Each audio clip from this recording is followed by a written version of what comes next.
Welcome to Horror Makes Us Happy, the podcast where we ask the question, what is it about horror that makes us happy? Your hosts are Steve Becker and myself, Chris Whitman, and you can find out more about us at our website, horrormakesushappy.com today. Before we get started, this is the trigger warning. This is a horror podcast, so we do talk about horror things, and we could delve into sensitive subjects. Could be violence, could be strong language, could be violent subject. Parental discretion is advised. So if that's not your cup of tea, maybe listen to something else and then come back when you get bored if that's something else. But if that is your cup of tea, welcome to the show and listen to us talk about fucked up shit. I had to say that now because I did the trigger warning.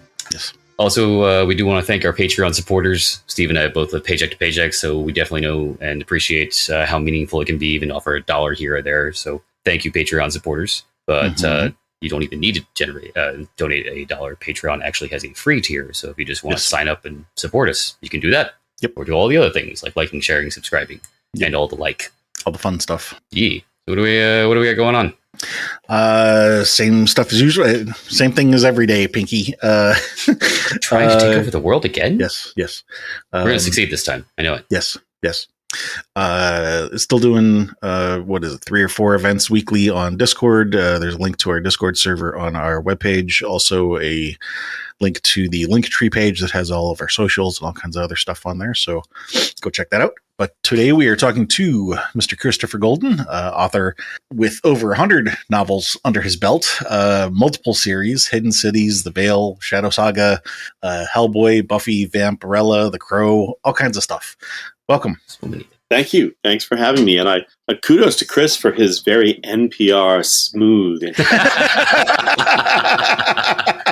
Thank you. I've had some practice. There were some rough ones, I can assure you. Yes. You picked up on what he was putting down. Yeah. I've gotten to hear about 140 of those, so I'm very familiar with it. Ooh, next week I should do Ira Glass. No. These interviews are long enough. Yeah, right. Well, we had a little bit of a chat during the preamble about the theme of the podcast. Before we get into that, though, do you want to let everybody know what you're currently working on? Well, let's see. My most recent novel is called The Nightbirds. That came out in May, and we talk about whatever you do. I have a brand new novel that I've just recently finished. It won't be out until next July. That's called Carry Me to My Grave. I don't think I've mentioned the name of it on any podcast until now, so there you go. And Brian Keane and I have just released a new anthology that we edited, The End of the World as We Know It, New Tales of Stephen's The Stand, which, if you're talking about, mental health and horror, that is certainly a hot topic. So that's, and I'm writing a ton of comics, so many comics right now. And I also just finished the first draft of a screenplay for my novel, The House of Last Resort. Cool. Yeah, the thing about The Stand, like we've had you on our potential guest list for a while, and once I heard about that, I was like, oh, got to bump him up, get him on here. And actually, it just turned out that it actually released yet. I've seen people posting arcs. It came out last week. Okay, cool. Yep. This should air in probably 2 or 3 weeks from now, so people will still be able to probably find it in their bookstores, although they'll probably be in the bookstores for quite a while, as well as being able to pick it up online. Cool. Well, as we had said earlier, the theme of this podcast is more about your love of the genre more than your body of work. But that said, it's not meant to be a therapy session. So if there are questions that come up you don't want to answer, you just say pass and we'll move on. Sure. But starting with childhood, what are some of your earliest memories of scary things? Oh, man. I guess, I remember this sort of recurring dream that I had about an alligator eating my pillow. That is a new one. Yeah. I don't know what that was about, but I definitely remember that.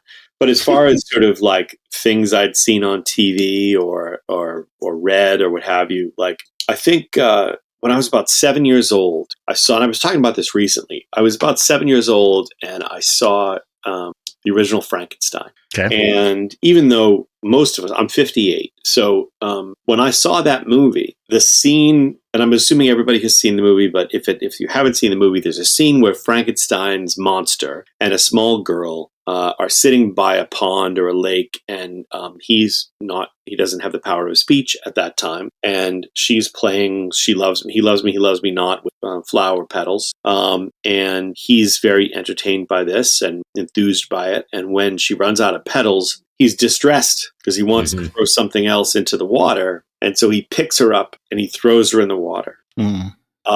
And as a child watching that scene, what I saw and what almost everybody saw for decades and decades and decades was him sort of grabbing her and picking her up and turning. But they cut him throwing her into the water. But most people remember having seen that. Most people my age remember having seen it, even though we didn't actually see it. But suffice to say, the scene that immediately follows that, and I recently saw the original uncut version, but the scene immediately following that shows the town or the village, and everyone starts screaming because they look up, and there is the Frankenstein monster carrying the corpse of this little girl through the town, and he is inconsolably crying as he carries her. And for me, that I think is really the underpinning of what I love about horror and what has always drawn me to horror. It's not the monster, although it is. It's the humanity. It's because you have to have those emotions for horror to really work on. And so for me, that's always been a big part of it. So Frankenstein monster or the film Frankenstein, big part of it. And later on, The Twilight Zone in reruns, Kolchak the Night Stalker in reruns. My dad would wake me up because I asked him. He wasn't a great dad, but he did do this for me, which is that I said I'd seen one episode of the show, and I looked in TV Guide, and I saw that it was on at 11 o'clock at night, and I was like 9, so too young. But basically, I would go to bed, whatever nights it was on, Saturday night or whatever night it was on, I would go to bed at 9:30 or whatever, and my dad would wake me up at 11 o'clock to watch Kolchak the Night Stalker. And then that's fair. That way you get some rest, and then he wakes you up in time, to watch something terrifying and go back to sleep. and I think that those elements, as far as those are key things for me as far as horror. But you asked about being scared. I guess that's a different story, right? Well, it's a little of both. It's at this age, at the childhood section, it's kind of a mix of both. Sometimes it can be true horror and scare. Sometimes it can be only interest and wonderment. Sometimes, more often, it's a mix of both. I like to phrase it the way that I phrase it about, earliest memories of scary things, because it's open-ended and can go anywhere. Yeah. And then we often do then follow up with, depending on where the conversation goes, we'll talk about the 3 things that you just shared here, but also if that, doesn't really scare you the same way that, waken any kind of fears kind of thing, we can talk about that as well. Well, my brother is 2 years older than I am. And I was a pain in the ass. And he and one of his buddies, they didn't want me following them around, of course. So the first thing is that they told me that there were werewolves in the woods because they like to go in the woods and smoke. So when he was like 12, not knowing that was going to attract you even more. Yeah. No. I was like, but then one time they, just to play a practical joke, they pretended that there was a burglar in the basement where the playroom was and stuff like that. And they purposely, they played it off. They ran down there with knives and like they were going to fight the burglar off and all this stuff. And so even though I knew afterward, of course, that nothing had really happened, from that point forward for 3 years, anytime I was down there by myself and it was night, I would shut the light off and run up the stairs as fast as I could. Because I was like, because it made me anxious, Cool. Funny that you pointed out the word humanity. We talked briefly about the book that I'm working on for the first 5 years. That's going to be a running theme in the book. I can already pick that up. Twilight Zone. Was there a particular episode that stood out to you for that one? Geez Louise. Rod Serling, the aesthetic of the Twilight Zone, whether the episodes were written by Serling or not, is a huge influence on me. I think I one of the first episodes I ever saw was, it's called something like The Wishing Pool or something like that. And it's about a brother and sister who go swimming in like a swimming hole. And when they come out the other side, they're in a different version of their home life. But so that was really good. I don't know. I mean, there are the ones that really had an impact on me aren't necessarily the scary ones. They're obviously the classics like Time Enough at Last, and which with Burgess Meredith, Nightmare at 40,000 Feet. What's that? There was time now. Yeah. Yes. Yeah. Time Enough at Last. No, it's called Time Enough at Last. Yeah, I'm saying that was the quote. Yes. Yeah. Sorry. Yeah. So there are so many. I don't know. It's very hard to say. Well, often the first thing that comes to mind for a reason. You mentioned Wishing Pool. I'm sure I've seen this, but help me out with what happens. I'm trying to remember. I mean, honestly, I'm trying to remember because there are others. There's obviously the Monsters Do on Maple Street, but I really like the ones like there's one called Of Late I Think of Clifford Vale or something like that. And then Walking Distance. And these are all about, and I was very young, obviously, but, and I think Wishing Pool or whatever it's called. I just Googled it. I remember this one. Yeah, is similar in the sense that they're all about this sort of wistful, like, I wish life could be better, kind of. Or in the case of a couple of them, they're about older, middle-aged guys who aren't happy with their lives or kind of fucked up their lives, and get to go back and do things again and stuff like that. And of course I was a kid, so I don't know why those episodes kind of spoke to me at that age. I don't know.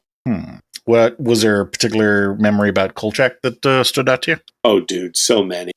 The first episode I saw was not its finest hour. It only went for about 20 episodes, I think. The first episode I saw was called Chopper. And it was about a motorcycle gang being systematically slaughtered by a headless motorcycle rider. And it was the silliest looking thing because it was clearly, they had just like boosted up the leather jacket with fake shoulder pads. So the guy's head was hidden. And it's silly looking, but I was absolutely riveted. I was like 9 when I saw it. And then when I went back and saw other episodes, I will tell you, I still say it holds up. I mean, it's a great show. Did you participate in Halloween when you were a kid? Favorite costume? Least favorite costume? Yeah. So, the one that I remember the best, the Halloween that I remember the best, and I don't remember how old I was probably 11. Okay. So my mom's left hand, my mom was born with a truncated left hand. And you will have seen occasionally there's I know there was a baseball player, there's a young actress now. You will have seen people that have this same handicap, I suppose, for lack of a better term. And so she had that, and she was a singer when she was young. And so when she was young and she'd be singing on stage, her father had her made a rubber sort of prosthetic hand to hide that while she performed. Okay. I discovered this in our basement one year. And so I went trick-or-treating, and when I would say trick-or-treat and people would come to the door, I would put out my left hand for them to shake. And when they grabbed that hand, I yanked my arm back and screamed like they'd hurt me. And they'd be holding left the hand in their hand. Nice. And that made me so happy that, like, to terrify these old ladies in my neighborhood made me so happy that should have been their first signal where my life was headed. Nice. Yep. Oh man. Let's see. We talked about scary dreams. Alligator eating your pillow. That's let's one of my earliest memories though. So like I'm sure I had lots of more legitimately scary dreams, but that was literally one of my first memories. I mean, as an adult, the joke is that my mind is thinking, is this a euphemism, like munching carpet? But clearly, like, you wouldn't expect that for a kid's dream. Yeah, no. I'm just wondering, was the alligator ever a threat to you, or was it more of a hindrance or an annoyance in the dream? Like, dude, why are you eating my pillow? Stop it. I don't remember. I just remember that I was scared. And yeah, I don't really remember. I also remember a dream that I think I must have seen. Have you guys seen the Michael Caine schlock movie? I think written by Oliver Stone, The Hand. No. So it's what you think. It's like Thing from the Addams Family, only a horror movie. Okay. Okay. And here I thought you were going to say Jaws 4. I must have glimpsed like some part of that. And that, like, you know, I remember having a nightmare about that when I was probably like 8 or something like that. But I'm, you know, but honestly, I don't really remember a lot of my, you know, full dreams or nightmares. Okay. Was there ever a time in your childhood when you were terrified of something in real life?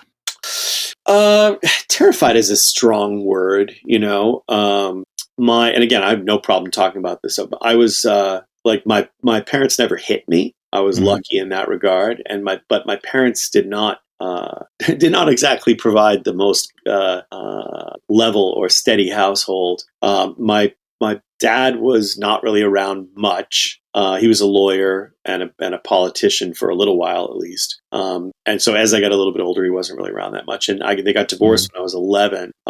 But there was some shit, you know, with my father and my mother. They were, you know, there's a reason they got divorced. Yeah. And I don't know, like he was, you know, again, it's weird because, you know, you want to say, like, if I say my father's an alcoholic, that's true. But he wasn't the kind of alcoholic that like typically like smash things up or you know, there were a couple times that he did hit my mother, but it wasn't like a thing, you know. It was not a commonplace occurrence. I only remembered it happening once, I should say. Right. And but he never hit us. He was, you know, and the crazy thing was, like, he was really fun to be around as long as he didn't have to be responsible. So, and he wasn't the kind, like, as a kid, the only time I ever knew he was drunk was when he and my mother were fighting about him drunk. You know, like, I never noticed him being drunk. So he was that kind of drinker. He was, you know, but we would, you know, like it's really her story to tell, but when my sister, who's the oldest, was young, this happened a lot, but it only happened once that I can recall for myself, is that my mother would be like, okay, get in the car, we're going to find your father. And she'd be literally going around to the 3 or 4 bars that she knew he frequented, and one time she made me go in to get him, because she would see his car in the parking lot. And then she'd be like, okay, go ahead, get him, you know, go get him and tell him to come home. And, but with my sister, that happened a lot. But again, that's her story to tell. So it was not the best. But then when they got divorced, my mother, you know, unfortunately, my father's a lawyer. He was not at all fair to her in the divorce. Right. But she worked like 70 hours a week at that time. And she had a good job. But she had to go and work, and she got a good job and worked like 70 hours a week. So she was almost never home. Like, my brother and I would get home and the house was empty, and that was great. That made us very happy, actually, that nobody was home. But we used to get off the school bus and would look down the road to see if there were any cars in the driveway, and we'd say, "Is it safe?" Quoting from Marathon Man. But yeah, that was high school though. But yeah, I mean, you know, it was not the best at all. And it certainly has influenced my writing in huge ways. You know, the family dynamic and the relationship individually with my father and mother has come into play in a lot of my books. You can definitely see it in All Hallows in a huge way, because it's purposely in there. And the book that I just have coming out in next summer it's also in there. But I basically, when I finished that, I told my wife, I said, I think I'm done. I think I'm done writing about my mom now. But that's a whole other, you know, my mom is a whole other ball game, because that's, you know, she I didn't realize really probably till I was like 50 that she had what we now would call narcissistic personality disorder. And people don't really understand that. And I didn't really understand her until Trump got elected president. Wow. And watching him, I was like, okay, hang on. And I was able to sort of go back and really look at it and really understand that she loved us. And she was actually, I try to explain this to my kids because they saw a different version, but like, she was actually a great mom while I was growing up and in high school. And then she met my stepfather and he fucked everything up, but that's a whole other ballgame. But basically when her situation, when she could no longer control her situation, she had worked so hard to pay the mortgage, to take care of us, to do all of these things, and also to have the outside world perceive her in a positive light. She had to drop out of law school when she was a young woman because she got pregnant with my sister. When she was 50, she went back to law school. And she became an attorney. She was making a ton of money. She really I was so proud of her. I'm so proud of the things that she did. I mean, and what she did for us to keep us. Yes, there were times when we had no heat in the wintertime, and that is what it is. But we didn't ever not have heat for very long, if that makes sense. She worked her ass off on so many levels, and at a certain point, her ability to control how the world saw her went down the tubes. And all of this is leading up to basically saying narcissism can hide out, because she was great up until her image of herself and the image she wanted to project were endangered. And then she would almost throw anybody under the bus. So that's the thing about narcissism, right? So as long as things are going your way, you can be, you can seem like you're fine, but but then it becomes a very different, it's sort of insidious in the way that it can kind of hide out. Yeah. Yeah. I just thinking to myself, like, there are certain things that you said that rang a bell for me, although in my case, I think my grandmother was similar, but slightly different. My grandmother was the head lector of our church, and before he passed away, my grandfather was one of the deacons, and they had, my grandmother had a beauty salon in the front parlor of the house that they had in Chicago, and my grandfather ended up working for her for a while and then getting his own barbershop. But in her case, she was extremely anal, for lack of a better word, about maintaining an image. But I think in her case, it wasn't so much narcissism. It was when you've got a hair salon, you are dependent on the people in your community for keeping a roof over your head. And so, it's very important to keep a good favor in the community, because if you lose that, then you lose everything. So, and she had grown up in the Great Depression. So there was, that looming over her head. So similar things, but maybe from a different source, if that makes sense. Yeah. And I do think, in my mother's case, I'm sure that it was, that the root of it had to do with being born at the age that she was, in the era that she was born in 1936. There you go. Born handicapped, and I'm sure that too. With her family, I'm sure that had a lot to do with how she developed. I didn't even think about that. But basically, she, my stepfather came into the picture. He got them into a massive real estate deal that caused her to basically take the house that I'd grown up in, and it was paid off at the time. And she mortgaged it absolutely to the hilt, and they lost everything. And then years later, she lost her law license. That was a whole other thing. And so the financial impact and then the social impact of all of that and being humiliated, was massive. But a normal person would, there were times I went to her and I would be like, look, Ma, you gotta fold your cards and start a new hand. You can't just keep, playing the same down. And, but my stepfather would always have a scheme to try to fix it. And so unfortunately my mother would be like, yeah, we'll do that. So, it is what it is. But again, I don't want to, it's weird because I always feel so, of two minds when talking about stuff, because, when I talk about, there were times we had no heat when I was growing up.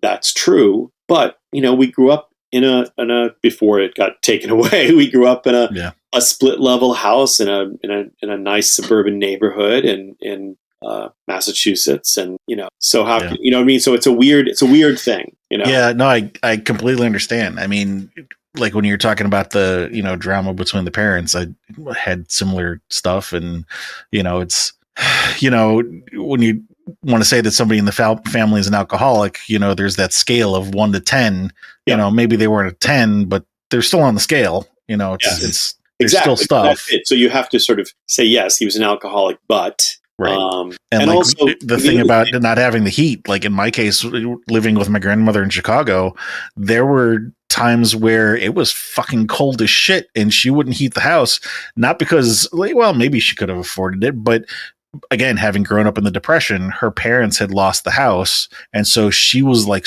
again, super anal about anything, living frugally. So like when I remember we moved to Florida after she retired, and I can remember in middle school, she bought my sneakers for the school, like school sneakers in the $2 bin of a Winn-Dixie. Right. Like and it's this uncomfortable position because on one hand, I wasn't living in a one-room shack, but yet my grandmother was buying me, $2 sneakers from a grocery store. Like, right. But there's this uncomfortable. That just made sense, right? Yeah, yeah, I get that. But again, but my mom was such a strange. When VCRs existed, and I was a complete cinephile already at a very young age. They were like, if people think about it, like, people don't understand, a VCR when they first came out was like $800. Mm-hmm. Yep. We're talking about like 1981 or whatever it was, right? Yep. Yeah, my parents have one of the the original top loaders. Yeah, they were several $100s. We had a top loader, and my mom bought it on an installment, like a payment plan, because she knew how much it would mean to me. So again, like, we had, she would do those things. But yeah, it was crazy. But the other thing is, I will say that my grandfather had a liquor store, which is a whole great family story. When he died, I bet. Several stories. My uncle, it became my uncle's store. And when I was 12 in 1979, I started working at the liquor store. Okay. So I worked at the liquor store from 12 to 18. Okay. And I, partly because I liked to work, but also because I didn't want to ask my mom for stuff. So I was like, all right, if I can make some money, then I won't have to ask her. Right. The normal follow-up to that question, we kind of asked them in pairs, started on the negative so we can end on the positive, was there ever a time in your childhood when you felt exceptionally calm or safe or bliss? I think you kind of touched on it a second ago. You mean a time when I wasn't actually having sex? Well, we're still talking about childhood, so yes. Well, I mean, how do you define childhood? What year does childhood end? All right, if we're talking about like childhood, pre-13. Pre-13. So, like, I don't know, we would go down to Cape Cod, and we would, go to the beach and whatever when I was a kid, and when my parents were still together more, obviously. And that was great. And, my brother and I, when we were little kids, we collected beer cans, like, and people now would go, what the fuck? But there were so many different kinds of beers that were released in the 50s and 60s and 70s, and people would toss them on the side of the road and into the woods or whatever. So we would go through, like, our town and collect all these different weird beer cans. There were published guides to beer cans. I was just gonna say, you see, before there were comic books to collect. No, I collect comics too. Did you have the yearly beer almanac? I don't think so, but we did have guide beer can collecting. Yeah. The illustrated, like, all the color pictures of all of the things. So I don't know. There was something about that kind of process. And then, of course, anytime I was in a bookstore or a cinema. Yeah. That's kind of where I thought you were going to say when you got the VCR. Yeah, no, I mean, just anytime I was in a bookstore or anytime I was in a movie theater, I don't know. Those were my most calm places for sure when I was a little kid. Mm-hmm. So the next two questions we're going to ask are also going to be a pair. We'll again start with the negative so we can end on the positive.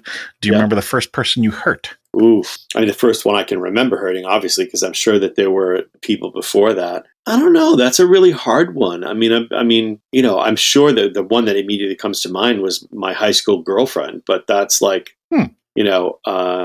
trying to remember, like, I mean, if that's the first one that comes to mind. Yeah, I mean, that's the first one that comes to mind. And it just was a breakup. These things happen. Yeah. So I don't, yeah. I mean, I'm sure that there were many before that. Right. Do you remember do you remember the first person you helped? In retrospect, you think about, like, the kids that you were not. I was not, knock on wood, I was not a bully by any stretch of the imagination. In fact, I was more often on the other end of things. But I guess I was probably neither. But in the stereotypical way. But you do look back years later and think about the kids who were the really nerdy kids, the really the kids who got shit. And I feel like I wish, like, from 1st to 8th grade, I went to a Catholic school. I went from 1st to 12th grade, but it was the same school from 1st to 8th grade. And there were 35 of us in the class. So you knew every one of those kids. So the good thing about a class that size in that era was that, there really weren't there weren't really bullies, and there weren't kids who necessarily were bullied, but there were kids who were like quiet, nerdy kids who I look back and I think it would have been nice to know that kid better. And the same is true of high school, really. Like my class was bigger, 150 something kids. But there are kids I look back and I think, geez, I wish I'd known that kid better, because I'm sure they were really interesting, But yeah, so I don't know. It's a hard question to come up with. Like, well, both of those, your answers to both of them have to do with relationships. I mean, that tells you something. Yeah. Mm-hmm. Yeah. Moving into teenagers, scary stories or books or movies that stood out to you from your teenage years? Oh, geez. I mean, I did venture into that to a certain point, but I remember one that I was just talking about this the other day. One that's a massive standout for me was I always looked older. I think when I was in fifth grade, I was 5'9". So I did most of my. Did you say fifth grade? Yeah, or maybe I was 5'7" in the fifth grade, and I was 6'1" in probably freshman year in high school. Wow. Okay. Or sophomore year. So I was.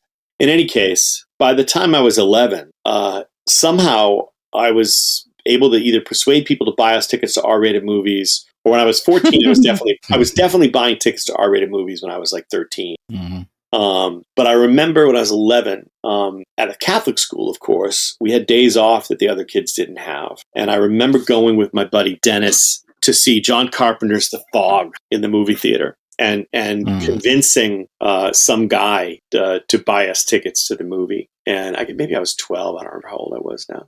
But that had a huge impact on me. And I still think it's not that it's not appreciated in Carpenter's filmography, but I don't think it's appreciated enough. When people talk about Carpenter, they rightly talk about Halloween and The Thing, and maybe sometimes Escape from New York. But I feel like The Fog should be in the same conversation, the same list. It's a phenomenal movie, and it's hugely influential on my work. So that was a big one for me. I also remember seeing The Thing, the Carpenter's version of The Thing, for the first time. I went with my girlfriend at the time, my friend Steve, and this girl who was way out of his league, who he convinced to go to the movies with him on a date. This was their first and only date. So we went to the movie, and she was absolutely like disgusted and terrified. And at the end of the movie, we're leaving. He just looked over at me and he's like, "Fuck you, man." And but that is so I can relate to both sides of this story, because I convinced myself to take a date to The Exorcist, the beginning, the one with Bricktop in it, where flies flew out of his face. Yeah, bad idea. So that was, certainly a big deal. I remember one of the only things that ever gave me nightmares was Aliens. Not Alien, but seeing that in the movie theater, I had nightmares from that. What about it? I don't know, man. It's just like, I think it's the constant dread. Like, even when they're not under attack, it's the constant dread. Game over, man. Yeah. It was a very present theme in the whole movie. Yeah. Especially with it being the second one, because like the first one, where it's the first, you don't know how things are going to end, but like by the time you get to the second one, that there's already starting to be a pattern. This is not looking good. Sure, this is not going to go well. Yeah. I've already seen the first one. I know how this is going. But I also listen. We're talking about movies too. I should talk about books, but movie wise, I should say that I was also. My friends and I could also be those obnoxious kids in the movie theater, depending on the movie. So I would go in and I would have deep respect for A Nightmare on Elm Street, or for Aliens, or for whatever. But if I knew we were going to Happy Birthday to Me, or Friday the 13th movie, or whatever it might be, that's a whole different ballgame. And so there were several that we actually made like Olympic judge scorecards. And after every kill, we would stand up and we would show our scores. Yes. But I thought that was just appropriate for those kinds of movies, Yeah, for the fun camp slasher kind of movies, book-wise, obviously, I discovered Stephen King young in the best way. I read Carrie and Salem's Lot and Night Shift and The Shining when I was young, and then The Stand obviously was huge. And I date it because I have a terrible memory for what year certain things happened. But I date it from knowing that I started reading King before The Dead Zone came out in hardcover. That's all I know. Interesting. For sure. But I just remember, I remember being when we were down going to the beach down Cape Cod. Went into a pharmacy, and on the spinner rack, I bought a paperback horror anthology called Terrors, and I discovered so many writers that way, and that was amazing. And then Stephen King led me to all of the great and a lot of the shitty horror that was published in the 1980s. Mm. Yeah, normally, we try to key into emotional impact. Was there anything that really hit you in the gut in the book that you recall? Geez, in that particular book, probably not. But I certainly remember, the impact of reading, Stephen King books, reading Carrie for the first time, reading Salem's Lot for the first time, and all of them. Those were the first two that you brought up. Was Carrie and Salem's Lot? Any reason those stand out to you? Yeah, man. I mean, look, Carrie's about teenagers, so that's a big deal, and I'd never read anything like it, of course, at the time. It's not. I don't think it's the first I read. I think Salem's Lot I read before that, and Salem's Lot is terrifying. And the this would be the headline: King kills the kids. The thing in Salem's Lot that struck me right off the bat is, that he doesn't flinch, to kill off a little kid. And the scene when, is it Ralphie who comes to the window or Danny? I always get confused. One of the Glick brothers is killed and comes to the other's window, and then later goes to Mark's window. And those scenes are still etched in my brain, both from the book and from the TV miniseries, which was terrifying as a kid, Wondering if there's something in particular about that unflinching. I don't know if the right word is. You feel kind of safe as a kid, but you're reading these stories and you don't feel safe anymore. Also, there's I think every town. That's the thing about King bringing horror into the suburbs, right? No, this is more familiar. Like, it's not watching a Hammer movie; it's watching or reading this thing that's happening in a place that could be your town. And that was new then. This is what people, younger people don't really understand, is that was not typical, right? This was when those things didn't happen. Yeah. Favorite costume for Halloween and teens? Least favorite costume? Well, I had said that I had done the thing. When I did the thing with my mother's prosthetic hand, I was wearing a rubber Frankenstein mask. Yes. So. Oh, and that was in your teens? I was, I don't I don't remember any of the things I did when I was a teenager as far as what I would wear. I just remember how great it was to live in a neighborhood that was so big. I mean, it was a very sprawling area, and so we would, when we were old enough, we'd go out at like 13, 14 with a pillowcase, and you'd go until it was full, and you'd go home and dump it out, and then you'd go back out and keep going. It's funny because you're not the first guest that's talked about that, and I'm like, man, I was lucky if I got half of a plastic pumpkin. Right? Yeah. Well, those are the days, man. And you always knew which house had the sodas, Actually, I take that back, because on the other hand, it could have just been my parents going, okay, you got enough, let's go. Yeah, but if it was always like that way, if you're going out at 13, 12, 13, I don't know.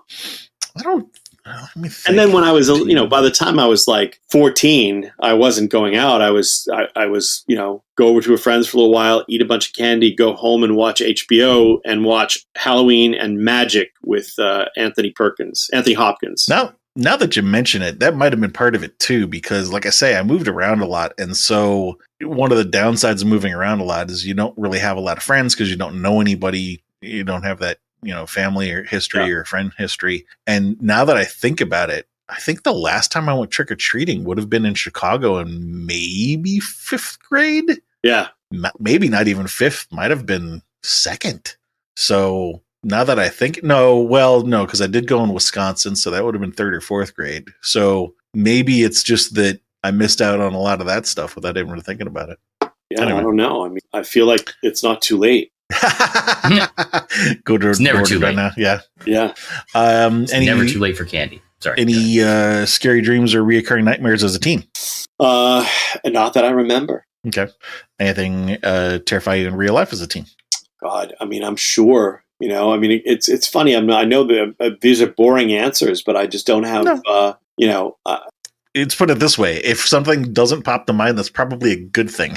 I mean, the thing is, scary things. So when I was in the 8th grade, a friend of mine who was in the 7th grade, who had they didn't know he'd been born with a heart defect. He died. Oh. Tony McConville. But beyond that, we had, this didn't scare me because it happened before I was born. But my parents and my brother and sister lived on another house before I was born. And the house next door, there was a multiple murder in. Oh, wow. While my sister was riding her bike in the garage of that house. What? Not of my house, of that house. Yeah, but and it then, happened while she was... Yeah. Wow. Okay. She was riding like in the garage and driveway. And then when I was older, I'm trying to think how old I was. One of my sister's friends and her boyfriend were murdered by a motorcycle gang in my town. Okay. I do remember that happening. Damn. So, that shit. Yeah. There wasn't much to be afraid of other than like nuclear holocaust at that time. Right. For me, as a young white kid in America in the 1980s. Yeah. Exactly. Yes. Yeah. Like I said, if the answer to that question is not much, that's actually a good thing. So, and then the follow-up question is: was there ever a time in your teens when you felt exceptionally calm or safe or at bliss? I think we've already answered that. Yeah.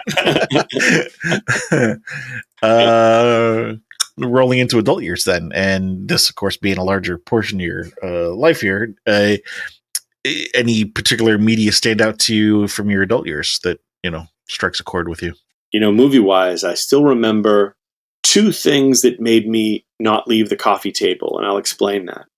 Putting something on television. At the time, the coffee table was between wherever we were going to sit and the TV. And so I would be doing whatever with the TV, and while I was trying to find something, I would sit on the coffee table, whatever. I remember watching the X-Files episode Home, which is about sort of inbred family of lunatic, killers. I think they were cannibals too. I don't remember. And I remember just being so riveted by that I sat on the edge of the coffee table the whole episode, even through commercials. And I also remember, so my job out of college was I worked for the company that owned Billboard Magazine and the Hollywood Reporter and a bunch of others. And I would sometimes get advanced videos of movies that hadn't come out yet because somebody would get it on staff and end up handing it off to me. And somebody had given me a VHS copy of the Blair Witch Project before it came out in theaters. Nice. And because of the nature of the Blair Witch Project and what it is, and at that time, and again, for younger people, it's very difficult to understand this. I think it was only like the second, shaky cam point of view horror movie done in that style, and it was the first one that most people had ever seen, and it was the first sort of viral marketing campaign in which they had very sort of insidiously gone online and planted stories around the internet to support their claim that all of this stuff had actually happened. Not that I believed that in any way. I knew that they had done it as a market ploy, but even so, I popped that VHS into my VCR. The movie started, not only, and friends have made fun of me for this but not only did I sit on the edge of the coffee table watching it the whole time, I actually paused a couple of times to sort of catch my breath. Nice. And if I watch that movie now, which I did recently, it's not scary at all. But at the time, again, especially in that environment where it's like the whole point was that people had found this thing on VHS or whatever. It was really scary. It was really scary. It made an impact for sure.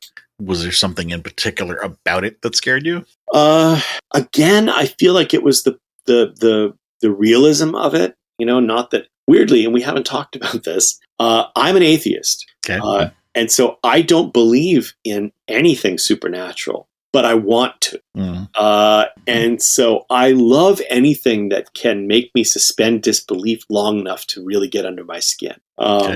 So that really did it for me at that time. It was great. And then, is there a reason? Go ahead. No, I was going to go on to books, but go ahead. Is there a reason that you want to believe? It's less boring than not believing? I'm asking him, not you. Probably that it would be less boring, but also because maybe that's really sort of the best way to sum it up. I would have to say it in many more words than that. Obviously, you guys can already tell that I run on, but I think for me that it's I have no problem with there not being an afterlife, because who'll know, right? But I guess I just want to think that there's some magic out there. And so if there are ghosts, that'd be so fucking cool. And I want to see one. And I know people who claim to have seen them and had them in their homes and love it. And I know somebody who's a really good friend of a member of my family who hosts a ghost hunting show, who insists that, all of this stuff is real. But I've asked many times if I could come and be on the show or visit them while they're making the show. And he's never taken me up on that. And it's somebody said recently, there are so many of these shows, there are tens of thousands of hours of video and audio recordings for these. And there's not one instance in tens of thousands of hours of anything that would convince me. It bums me out because I really wish, I just think it would be, I don't know. I want it to be true. I want it to be real because I think that the kid in me wants that. It's interesting phrasing about, wanting some magic out there because the emotional connection that I feel when I hear those words, it's just a sense of awe or wonder. Yeah. I think it's the same reason I want there to be aliens. And I think there probably are aliens because I think that it's really presumptuous. Anybody who says there's no such thing as alien life and there are no sentient beings elsewhere in the universe, I just feel like it's so obnoxious. Also, the odds are really against that. But even if the odds weren't against it, I just feel like it's that same thing about how human beings used to believe that the sun revolved around the earth. That we are the center of things. And so I think that the same reason I want there to be ghosts and supernatural things is the same reason, like demons, bring them on. But I do feel like there probably are aliens, and I really hope so. I hope I'm never proven wrong in my lifetime because it's nice to think that there's something that full of awe out there. Well, so the other thing I was going to say is that the reason that most people give for hoping that there's something else out there is kind of ties in with a topic that's already been coming up on this call, which is relationships and, the desire to have a connection with something else.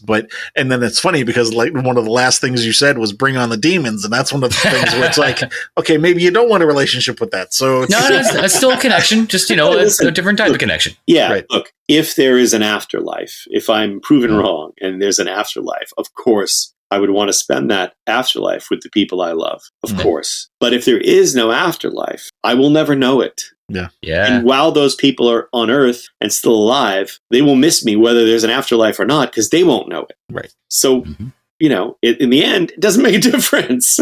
Yeah. I also say, and getting off topic, but I also really, really emphatically believe that no matter, first of all, I believe that religion is the basis for essentially the worst things humanity has had to offer throughout our history. And more violence and horror has been perpetrated in the name of religion than in the name of anything else. But that said, I think that no matter what you believe, whether you believe in an afterlife or a God or not, you should live your life as if there is none. Because if you behave yourself in your life, and if you're kind in your life, and courteous in your life, and generous in your life, because you think you're going to get a reward when you die, or because that's how you're going to get into heaven, that doesn't make you a good person. You're a fucking asshole, as far as I'm concerned. Yeah. I'm almost positive you will have heard this before, but for the listeners, a quote that I really like that has been attributed to Marcus Aurelius: live a good life. If there are gods and they are just, then they will not care how devout you've been, but will welcome you based on the virtues you've lived by. If there are gods but unjust, then you shouldn't want to worship them.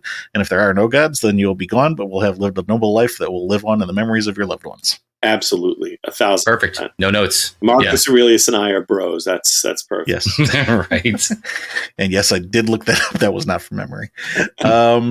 Also worth maybe pointing out here, what you mentioned about, religion is the basis for the worst of humanity. There might be some that take umbrage to that. And my response to that would be, one of the things that I have had to come to terms with as an adult is the difference between religion and spirituality. That, to me, religion is the human organized structure that is trying to organize spirituality, which, and for me, spirituality is a individual thing, one-on-one connection between me and the universe. And that's one of the things that I have always struggled with in terms of religion is, like, I can't go into a room with 200 people and go, okay, on the count of 3, we're all going to feel together. Like, that doesn't work for me. Right. And my first thought when you said religion being the basis for the worst of humanity is wanting to make that distinction of, it's not the spirituality that's the problem, it's the human organizational structure, that because that introduces things like power dynamics and control and all the things that lead to those bad things. But Steve, I'm gonna interrupt you here and say it, because I just want to be really clear about this too. It is incontrovertibly true that more people have been horribly murdered and raped and treated unjustly in the name of some god or other, or gods or other, than for any other reason in human history. That is 1,000% true. So nobody can argue that point, because it's fact. However, I completely agree with you. If people would live by the things, like, I call myself a Christian atheist because I don't believe that Christ was God, or that there is a being called God. But I believe in the Christian philosophy that was taught to me in 12 years of Catholic school. I believe in the way that we're meant to treat one another. And that means everyone. And so to me, if your religion says you should behave a certain way toward a certain people, toward people, that's everybody. And the problem is that what you define as the difference between spirituality and religion, I'll use your definition. If people are truly spiritual, then everything they do should be about kindness and love. And see, it's about hate and violence. I think I know where you're going to go with this, and let me jump in for a second and clarify. That doesn't mean that all spirituality is great, because if my spirituality says I need to kill you, that's what I'm saying is I judge religion. Like, there's a difference between judging a religion as a whole and versus judging spirituality as a whole. That doesn't mean that all spirituality is great.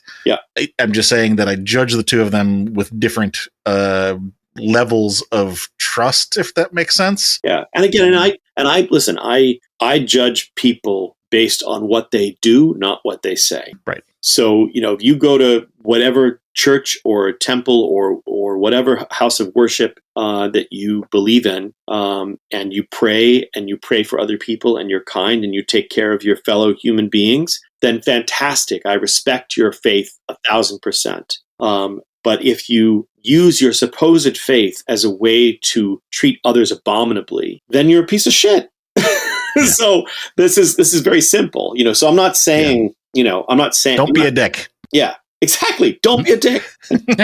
I'm wearing my Frank Turner t-shirt right now. He's my favorite musician. And every show, that's what he says. There were 2 rules. The first rule is don't be a dick. The second rule is if you know the words, you have to sing along. That's it. Those are good rules. Yeah. On our Discord server, you're supposed to have a channel for where you post your rules. And I basically said, I'm not writing out a list of rules. The people who need to read them won't. And the people who don't need to read them don't need the list. You're either welcome to be a part of this community, or if you can't be a part of the community, get yourself out, or we'll kick you out. Yeah. I mean, really, like, life is just super simple. If it's about mindless, we have conversations. I have conversations with my family about rights, people's rights, human rights in general. And I always say, look, my rights end where your rights begin. Yes. Right. So vice versa. Yeah, exactly. It's really simple. Anyway, tangent. Yes. Going back to X-Files Home, you mentioned being riveted about that episode. Was there something in particular that riveted you about that episode? I think the suddenness And the not that I thought that that's going to typically happen, but stories like that are always fascinating to me, about the idea that you can sort of be going about your life in any given way and walk into a circumstance you have no preparation for, no frame of reference for, and which you are very unlikely to survive, right? Yeah. The situation with home, although, because it's just like, in this case, it was Scully and Mulder, obviously, but other people had walked into the home or encountered this family, which were very reminiscent of Texas Chainsaw Massacre, the original. And just this idea that, there are snake pits out there, holes that you can, accidentally Fall put into. your foot into, and your life can be changed or destroyed in an instant. That's terrifying. Mm-hmm. Okay. Any scary dreams or recurring nightmares as an adult? I had, and if I did believe in ghosts, it would be because of this experience. I was in Paris, staying at a flat owned by my editor, my French editor at the time. He's since passed away. Patrice Duvic, a wonderful guy. And he used this as his office, but he also used it as an apartment in the city. And so I was sleeping in this room, and the building had a courtyard. So it was a big sort of apartment building, and it had a courtyard in the middle. And it was warm, and I had the window open, and there was sort of pale, fluttery curtain. And I woke up, and I could hear somebody walking just beyond the door to the room that I was in. And I was like, "Who's here? I'm the only one here. That's crazy." So I was afraid, and I turned, and there was a terrifying old woman who was behind the curtain looking at me. And I woke up, and I was terrified, heart beating crazy, clammy, like just absolutely terrified, couldn't catch my breath. And I heard somebody walking just outside the door of the room that I was in. And I freaked out, and I was absolutely terrified. And I looked over, and the old lady was right there behind the curtain. And I was in a sort of trapped in this cyclical dream that it went through about 4 iterations of that until I finally woke up more terrified than I've ever been in my entire life, ever, for any reason. And I actually had to sit up in bed because I was so terrified of falling asleep again that I stayed awake for about half an hour just because I couldn't allow myself to sleep on the off chance that my dream cycle would not have been broken and I would somehow end up in the same dream. Never been more scared of anything in my entire life. Understandably so. Yeah. The whole dreamt that I woke up, but I'm still asleep thing. Yep. That's not fair. Yep. Yeah. And it kept happening. I've had that. It was like 4 or 5 times in a row. Jesus. Yeah. And so each time I'm just going to keep you're fucking more with you. terrified. Right. You realize you're in a dream and you can't wake up, Yeah. So it's like Dante's Inferno of nightmares. Yeah. They get 7 of those. I was waiting for Freddy to pop out. So terrifying. Yeah. So terrifying. Has there been a time in your adult life when you felt exceptionally calm or safe or at bliss? I don't know about calm, but safe and at bliss when our children were born. I don't know, man. I think there also are days, and I'll describe them to you if you want me to. I've been really lucky to travel a lot, and I have what I consider sort of 3 perfect days. One was doing a hike to waterfalls in Hawaii, and being like in the water under the waterfall and having this moment of sort of transportational or transportative bliss. It was amazing. One was hiking Bryce Canyon in Utah, which looks like another planet. Absolutely beautiful. I think I've heard of that. And probably the greatest one, and you'll think this is ironic because it has a religious component, but I wasn't feeling, it wasn't that I was religious. My friend Tim Lebin and my friend Jim Moore and I, both of them writers, Jim passed away, unfortunately.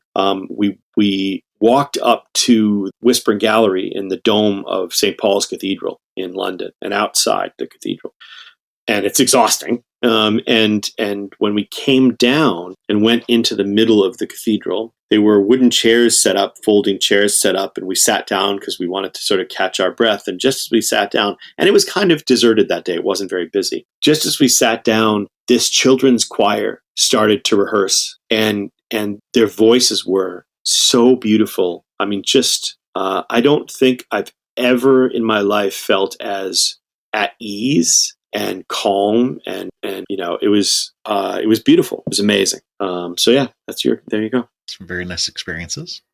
Can also relate to that last one. And like mentioned, my grandmother was the head lector of the church, and sometimes she would go in. I think she was also involved in the choir too, because I remember there being times where I would go in with her and there would be choir practice. Or maybe I was just in there with her while she was doing something else and they happened to be there. I'm not sure. Again, pair of questions, starting with the negative, so we're going to end on the positive. Do you remember the last person you hurt? Do I remember the last person I hurt? I remember a lot of them. So, but I'm going to pass actually on that one. Okay. I think that it gets into personal territory. Perfectly fine. Do you remember the last person you helped? This is a weird question. No, it's not a weird question, but it's an uncomfortable question because also personal. Well, no, it's not that it's personal. It's just that I'm uncomfortable saying things that seem self-congratulatory. So talking about people I helped feels like I'm giving myself an attaboy, and I don't want to do that. I will say that when I was very good friends with a horror writer who was older than I was, and he passed away as well. Rick Howdala, who was a big horror author in the 80s, and Rick and I were very close friends. I was going to say he was a mentor to me, but half the time I was the big brother in that relationship. But Rick was. I found out, over the years that Rick was really helpful to so many writers, and he really tried to mentor and be of help to a lot of writers. And I've had a lot of people do that for me in my life. And I think I did a lot of that even before he died. But after he died, I think it really made me go, okay, you know what? I need to sort of step up and take a larger role in trying to make a difference for other writers in my community, in my writing community, in the genre and out of it as well. And I've taken that really seriously. And, so I don't want to go too deeply into specific acts, but, I've tried to lift up as many writers as possible and to offer to edit people and offer blurbs and spread the word and do all of those kinds of things, especially for writers who are not, what our community or our society tries to tell us is the factory default. So especially for writers who aren't, white, middle-aged, straight, cisgender guys. Yeah, no, I totally get that. We're also trying to do something similar. I also feel the same way that you do, that, not trying to toot one's own horn kind of thing, but being mindful of mentorship is an important thing. I'll just leave it at that. Yeah.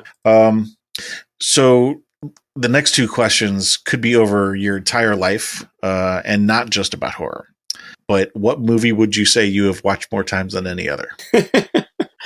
Damn, man. It's so hard to answer questions like that. My favorite movie of all time is Blade Runner. Okay. If I have a second favorite, it's Carpenter's Thing. Okay. But I think if I'm answering the question, what movie have I watched more times than any other, it's probably It's a Wonderful Life. Okay. Which is one of my all-time favorite movies for so many reasons. Jaws is probably again, it's hard to say, but these are the movies I've watched more than any. Blade Runner, Jaws, Carpenter's The Thing, It's a Wonderful Life, even Sound of Music as well. I haven't watched it in many years, but I used to watch it regularly. Growing up, it was on TV twice a year. Yeah. Well, we haven't talked about It's a Wonderful Life or Sound of Music. I mean, other than the fact that they were often on, is there something that stands out to you about A Wonderful Life? Oh man, It's a Wonderful Life is dark as fuck. It is such a dark movie. People don't think about how dark that movie is. But it's also a great movie, and I don't know. It fills me with emotion every time. I frequently have cried at the end of it. When they come in and they say, "George, you're the richest man in town," right? And because it's about a guy who lives the way I believe we should live. Not that he never does things for himself. I mean, because he really doesn't. You'd like George, the poor bastard, to get a break now and again and take a vacation here and there if possible. But he's a man who believes in community. He's a man who believes in family and putting love first and taking care of the people around him. he doesn't. The saddest part about it is he doesn't recognize it. And that's the thing that has happened as I've gotten older is, you just look around and recognize, what you've given, and what you still have to give, I think. Yeah. I don't know. It's hard to say, but I love the movie, the performances. I mean, I love old film. I mean, directing by Capra, the performances, the romance, the scene where Jimmy Stewart and God, I can't remember her name all of a sudden, she's on the phone with her boyfriend, Wainwright, who's out of town, but she's in love with him and with George, and she's on the phone, and she puts him on the phone, and their sort of mouths are inches apart from each other, and the incredible magnetism between them, the gravity pulling them together in that scene is phenomenal. The acting in that scene is amazing. So yeah, I just love that movie top to bottom. I wrote a short story called "It's a Wonderful Knife," which came out long before the movie that came out. Okay, I was going to ask. Maybe stole my title. I don't know. I literally put together an entire anthology of Christmas horror just so I could write that story. Yeah. And broke the cardinal rule about not including your own stories in an anthology that you're editing just because I wanted to write that story. But yeah, that movie just, I could go through the whole thing. I mean, just everything about it, I love. So if you haven't seen it, or if you're listening to this podcast and you haven't seen It's a Wonderful Life, or you've seen parts of it or whatever, and you're really like cynical about it, just go watch it from top to bottom and divorce it from any idea of it being a Christmas movie or anything like that. And it's a movie about being a human being and living a life. And Jesus, it's fucking great. Which may be a good segue, because I was suspecting that might be the reason that you like Blade Runner, but not to put words in your mouth. Is that what you like about Blade Runner? Yeah, I mean, more human than human, right? I mean, that's the whole point of the story is what is humanity. And my, I have many scenes in that I would call my favorite scene. The scene, obviously, the speech that Rutger Hauer gives. Rutger Hauer was my favorite actor for so many years when I was a kid. I had posters for the shittiest Rutger Hauer movies you've ever seen. Just because I loved him so much in everything from like the movies he made in the Netherlands when he was younger to, just everything. Flesh and Blood, Soldier of Orange, Wanted Dead or Alive, where Robert Guillaume Benson famously said, "Next time you're going to fuck me, kiss me first."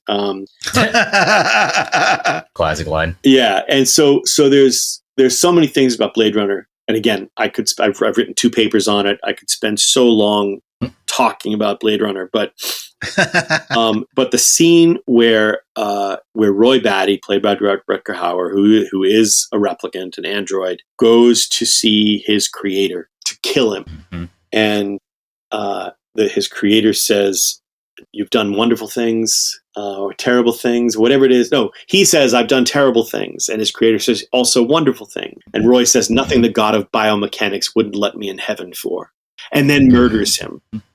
I mean, there's so much about, is Deckard a replicant? This is the conversation Ridley Scott wanted to have, just so great. The void comp test at the beginning, you see a tortoise, lying on its back, its belly baking in the sun, but you're not helping. Why aren't you helping?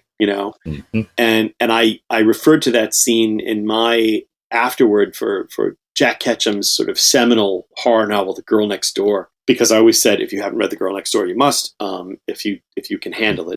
It's rough. It's really rough. But what I said is that reading The Girl Next Door is like getting asked that question in the void comp test. Because litmus test. Ketchum makes you feel like you're not helping, like you should be helping this in this book. Yeah, I haven't read the book, but watching the film certainly did feel like that. Like it's like it makes you feel almost guilty for. Yeah, no, you should read the book, because he really it's a miraculous thing that he does. I mean, it's a really a really tough read, and trigger warnings abound. But well, I mean, to link back to something that has come up earlier in the call, I mean, powerlessness, not only of the person in the book, but of you to not be able to help. Yeah, you're right. That the threat is for sure there. And I think weirdly, like I've referred to this a couple times recently. One of the biggest influences on me when I was a kid, one of the books that I loved so much is The Outsiders by S.E. Hinton. And that sense of community that the kids have in that book, because Ponyboy and Soda and Derry don't have, their parents are not in the picture. Their older brother is raising them. And my mom was working 70 hours a week. She was not there. So my brother and I were kind of on our own. And I would always say to my friends, like, if you're ever in trouble, come here. Because, you can always crash. You can always, something can, you can always have a place to go, So that was the, I think that thread is definitely there. I think I just found my connecting thread here, so that's good. This is normally the spot where we would talk about the common themes that have been cropping up at the call and talk about those. I mean, for me, everything really subsumes under emotional connections. I mean, we've talked about relationships, but also powerlessness has come up a lot. But I mean, I think they're like flip sides of the same coin. There's the desire for connection, but also the powerlessness of not being able to connect, or having something go wrong in the connection. And I mean, like, I've got a list. I was kind of summarizing my notes, and I think we've probably got 30, 40 different points, kind of all lining up in that. Okay. So, I mean, the first question is, do you think that's accurate? Or do you think there's something other large part of what you get out of horror that we've completely sidestepped and missed? I don't know, man. You're the one who's been doing this for 5 years. Yeah, I'm sure that's a part of it. I don't know what you'll make of it. I mean, when I was a kid, and I say this all the time now too, and it was a late in life realization, just like how I'm completely wired, is if I loved something, I wanted everybody else to love it too. I wanted everybody else to feel, I wanted my friends to feel the thing that I felt, right? And I think that's why I write too. Because so I wanted you, like, if I had a meal that was especially good or whatever, I just want to share that. On the other hand, I also realized at a certain point, not too many years ago, that I consider myself an extroverted introvert. I'm an extrovert until I run out of gas, and then I don't want anything to do with anybody. Get the fuck away from me. I know the feeling. Relate. Yeah. Yes. And the older I get, the less interested I am in being in groups of people, hanging around with groups of people. I'm fine, going to dinner with a couple people, but in larger groups, I'm just not interested anymore. And conventions and stuff like that. I love seeing the people, but I don't have the steam for it or the interest in it. And I don't know why that is. But yeah, I think, but fundamentally, I still want everybody else to be excited about the things that I'm excited. That's also an interesting flip side of a coin, because what I was thinking of is tying back to what you said about, I want everyone to feel what I felt. And I was going to ask, do you see a common thread about, where the source of your desire for these emotional connections might have been? I was thinking more in the negative sense, but then you said, basically more of a positive spin on it. But again, I think it might be the flip side of the coin, that because I don't want to focus on this, I do want to focus on that, if that makes any sense without giving away too much. Yeah, well, I mean, look, I find certain kinds of horror and certain turns in stories that they might be awful or full of dread, or, the girl next door is not a pleasant experience. But if you like that kind of thing, I want you to experience it, not because I want you to hurt, but because I find those emotional states and the heightened emotional state of reading some certain things to be delicious, and I relish them. Yeah. And I think if I think that's cool, maybe you'll think it's cool too. But that goes for all the things I like, not just the terrifying thing. And I do like, right. I do want to, there are times when I've written a scene or killed a character or have made an awful thing happen in a story specifically to hurt you. And I want to hurt you with that, but I want to hurt you with it because if I hurt you with it, and even better, if I made you cry, there's nothing better as a writer than to know that you were able to use words on a page to lift somebody into an emotional state. And also horror, like comedy, is such a cathartic, category or genre that, like, after you're done, after you get off the ride, you have this sort of elation, and I think that's great. So even if I hurt you with it, it was for your own good. Yeah. So I really I kind of hate to do this because I feel almost like, how can I say this? Putting too fine of a point on it almost feels like I'm summarizing someone's entire life down into one phrase, and that is rarely accurate. Okay. But like the thing that I was feeling when I was talking about, these desire for emotional connections, I mean, goes back to dad's not here and mom's working 70 hours a week. And for me, what you were talking about a second ago about the heightened state is coming home. And that, like you said, that's not just the terrifying things. There's that mixture of here's the good, here's the bad, here's the journey, really. Yeah. I don't, the thing is, I don't know if you can draw a straight line from my and that's what I was trying to say, is that I wasn't trying to draw a straight line from my parents to that. But I will say that because I was such an interior kid, and because I just read so much and I was in comics so much and I was just lost in my own world, which I'm sure has partly to, or largely to do with them, but also having to entertain yourself. Just how I am, or was. They would always have to say my name like 5 times to get me to lift my head out of a book. And I think because of that interiority, it was like, this experience is important to me, and I just wanted everybody else to appreciate it. So the times that I was able to get my mother to watch a movie that I wanted her to watch, or my dad to read a book that I wanted him to read, were great. And the times when my brother and I would watch all those movies together, that was awesome. So I'm still the same way. Yeah. And I could relate to that too. I mean, like I said, I moved around a lot, so I didn't have a lot of the friends. And also, being raised in that time period where, kids should be seen and not heard kind of thing. I definitely had to learn how to entertain myself. And also my dad, one of the nice things about the job that he had for a little while, he had a company vehicle, and we have family all over the country. So like I can remember in 3rd and 4th grade, he took off 2 weeks for summer vacation, and we drove from Milwaukee to Chicago to St. Pete, Florida down to Fort Lauderdale, back to St. Pete, up to Philadelphia, back across to Chicago, and back to Milwaukee, all in 2 weeks. Yeah. And but I mean, a number of things came out of that. I mean, I had to learn how to entertain myself. I did a lot of reading in the car. Yeah.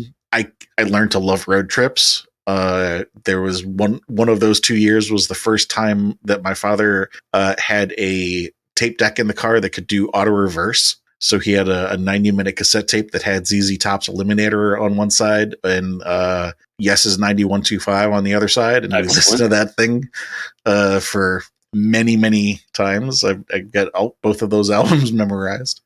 So there's a lot of good that comes from that. But, just connecting with that interiority that you mentioned, that, needing to entertain myself because that's what I had to do. Right. You have to keep yourself busy and not in trouble. Yeah, so sure. Why horror? Because actually that's kind of interesting in your thing, because, having looked at your bibliography, is even bibliography not the right word? Au revoir. Yeah, bibliography. That's it. Normally, we ask people here, why horror? Couldn't you explore those things in other genres? Maybe you have. It seems like you have. Yeah. No, I've written in all kinds of genres and in all kinds of mediums, and continue to write in all kinds of mediums. But horror is my home. It's always been where my heart is. Again, when I was first writing stories as a kid, my mother said, I've said this 1,000 times, my mother said, why can't you write something good? Damn.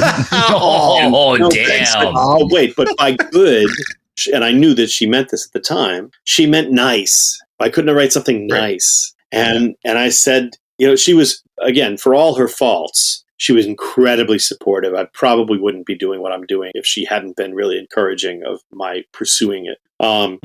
but she meant nice. And I said, the thing is, I've written science fiction stories and Western stories and mystery stories. Somebody always dies. Because it made it so much more interesting to me when some monster came into the picture or some horrific thing happened. I was always just fascinated by it. And so, yes, there are all kinds of things I love. I don't just love horror, but horror is my genre. It's what I am. It's home for me for sure. And I have written fantasy, and I've written thrillers, and I've written science fiction, and I've written all kinds of things, comics and tie-ins, and whatever you want to point to. And I've enjoyed all of that stuff, and would do it again. But if you say, write me a novel, and I can do whatever I want, it's going to be a horror.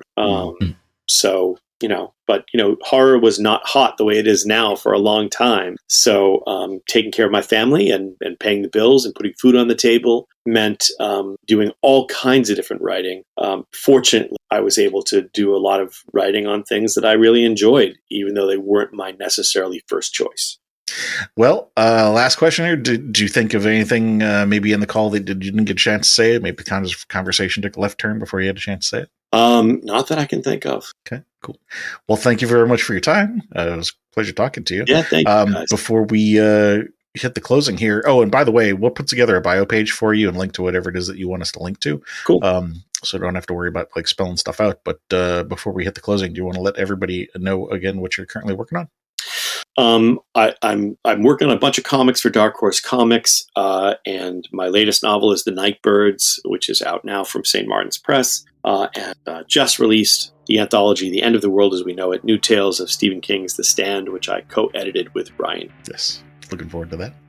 Well, again, thanks for your time. Thank you to anybody out there listening. If you want to know more about Chris or his projects, just come to our website, horrormakeshappy.com, go to the episodes page, look for Chris's name, click the link, and that'll take you to the bio. Tell a friend, like, share, subscribe, all the fun stuff.